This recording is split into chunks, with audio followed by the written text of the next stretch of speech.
A number of years ago, my 96-year-old mother was near the end of her life, and I couldn't help but notice just how beautiful her skin was. It was so translucent. It was as if I could see through her skin to her bones, to the very essence of her. It was as if her spirit was shining through her body. And so I did a portrait of my mother as she was near death. And that inspired focusing my artwork on the aging female.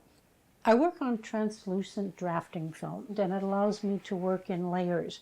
I find that the layering is very important in my work because we are so much more than our surface skin. Beneath the initial image, which I do in walnut ink, and I usually place that on top of another image that I have, whether it's flowers, whether it's collage, whether it's landscapes that I have in some of my work. It shows an awful lot about the different fragments and the different layering of the human condition.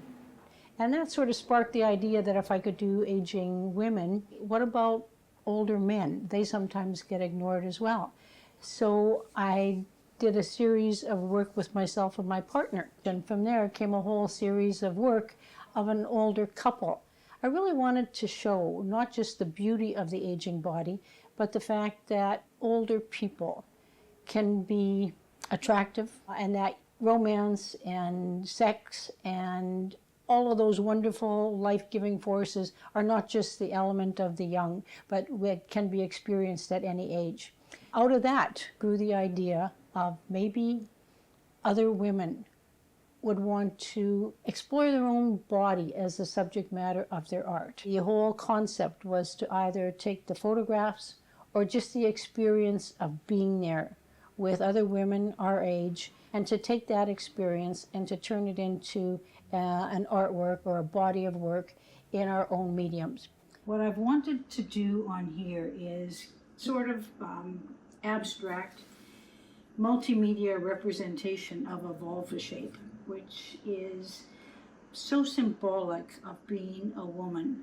I conceived of the idea of inviting each of the 8 women to do a collaborative portrait with me and bring in a bunch of their own images, things that they were willing to sacrifice. This artist has brought in a variety of just beautiful little painted squares that she has done. She's a paper artist, among other things, and all of these are going to be included in this collage. We take the images that they bring in and create this large vulva-like shape in the background, and then the painted image goes on top, so that the artist and the artwork that they create become one in their own portrait.